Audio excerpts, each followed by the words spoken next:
আজই মুখোমুখি জেরার পরিকল্পনা সিবিআই এর। একদিকে অভিজিৎ মণ্ডল অর্থাৎ টালা থানার অপসারিত ওসি যাকে গ্রেফতার করেছে সিবিআই, এবং সন্দীপ ঘোষকে মুখোমুখি জেরার এখনো পর্যন্ত পরিকল্পনা। সরাসরি চলে যাব প্রতিনিধি অর্পিতার কাছে। কি পরিকল্পনা এখনো শুরু হয়েছে কিনা, কেন সন্দীপ ঘোষ এবং এই অভিজিৎ মণ্ডলকে নিয়ে মুখোমুখি জেরার পরিকল্পনা? দেখো, তোমাকে জানাই যে আরজি করে ধর্ষণ এবং খুনের ঘটনাতে এবার সিবিআই কিন্তু মুখোমুখি এবার জেরায় বসাচ্ছেন সন্দীপ ঘোষ অর্থাৎ প্রাক্তন অধ্যক্ষ এবং ওসি টালা অভিজিৎ মণ্ডলকে। ইতিমধ্যে সিবিআই সূত্র থেকে খবর যে সেখানে 3 জন অফিসার তারা থাকছেন, তারাই কিন্তু মূলত এই মুখোমুখি জেরা তারা করবেন। এবং সেখানে থেকে জানার চেষ্টা করা হচ্ছে ময়নাতদন্ত তড়িঘড়ি করে সন্ধ্যেতে করার পেছনে সন্দীপ এবং ওসি টালার ষড়যন্ত্র ছিল কিনা। দ্বিতীয় অটেম্পটে এই নির্যাতিতার পরিবার চাওয়া সত্ত্বেও কেন করানো হলো না, সেখানে ওসি টালা কেন করতে দিলেন না, সন্দীপ ও ওসি টালার কি সেখানে বৃহত্তর ষড়যন্ত্র ছিল?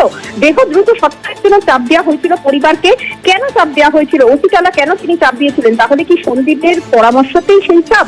ঘটনাস্থলে যথাসময় করণ করতে ব্যর্থ হয়েছিলেন ওসি টালা, এর পেছনে কি সন্দীপের কোনোরকম কোনো ষড়যন্ত্র রয়েছে? সন্দীপের অঙ্গুলি হেলনই কি 14 ঘন্টা পরে জেনারেল ডায়েরি করে ওসি অভিজিৎ মণ্ডল?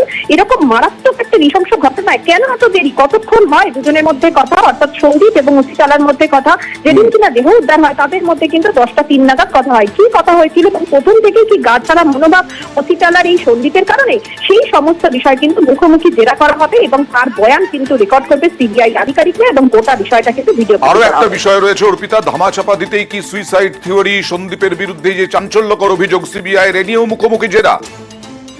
দেখো, এই সন্দীপ ঘোষের বিরুদ্ধে সিবিআই যে চাঞ্চল্যকর যে অভিযোগ তা কিন্তু রিমান্ড কপিতে উল্লেখ করা হয়েছে। সন্দীপ ঘোষের বিরুদ্ধে মূলত যে অভিযোগ, যে পরিবারকে বিভিন্ন বিভ্রান্তিমূলক খবর জেনে বুঝে অ্যাসিস্ট্যান্ট সুপারকে দিয়ে বলানো হয়েছিল। কখনো বলানো হয়েছিল যে অসুস্থ তাদের মেয়ে, কখনো বলানো হয়েছিল যে সুইসাইড থিওরি।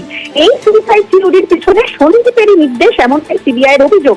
এবং দেহ উদ্ধারের 3 লোক দেখানোর জন্য সঠিক তথ্য না দিয়ে রেপ অ্যান্ড মার্ডারের কথা উল্লেখ না করে এনএসজিপির তরফ থেকে অভিযোগ করা হয়েছিল, সেটাও কিন্তু সন্দীপেরই নির্দেশে, তেমনটাই সিবিআই এর অভিযোগ।